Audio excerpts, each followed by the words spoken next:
Antony Gormley has replicated again. Every year a new army of his other selves, cast, or these days 3D fabricated, in bronze, iron, steel, emerge from his workshop. Some lucky clones find themselves in wild and beautiful places, others are trapped in private collections.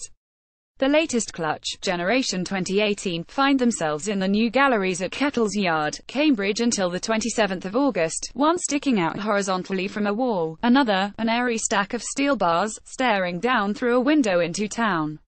It's called Subject, this work also the title of the exhibition, and Gormley's intention is that it acts as an invitation to each gallery goer to pause to become aware of themselves as subjects too.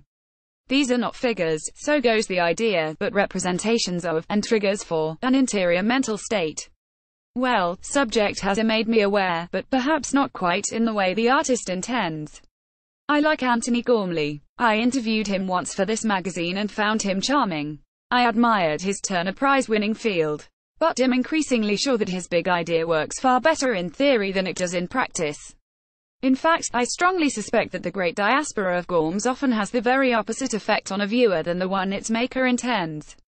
Take Gormley's 2015 series Land, 5 life-size Gorms positioned in 5 different watery locations around the UK.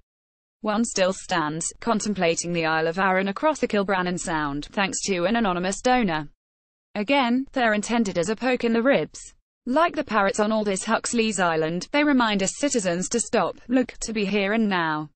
But if you've travelled to the Kilbrannan Sound, with picnic and a pack a mac, aren't you exactly the sort who doesn't need to be told? And, isn't it irritating? Yes, we enjoy the unexpected, a rusting robo-man on some unexpected outcrop.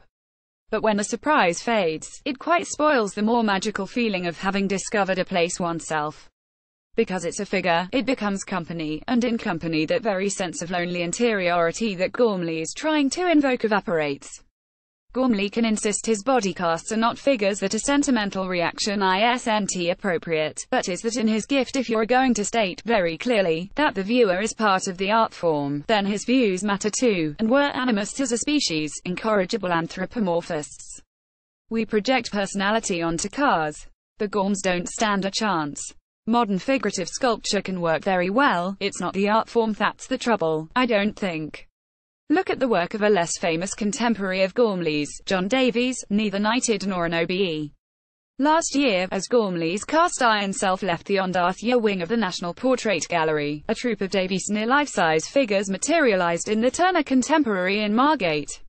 My ghosts they were called, a pantheon of lopsided, shadowy, strange figures. Perhaps because they weren't aiming to be signposts, or universal signifiers, but quite particular characters from Davies' personal past, they glowed with universal meaning. Interestingly, it was impossible to feel sentimental about them. They had too much personality of their own.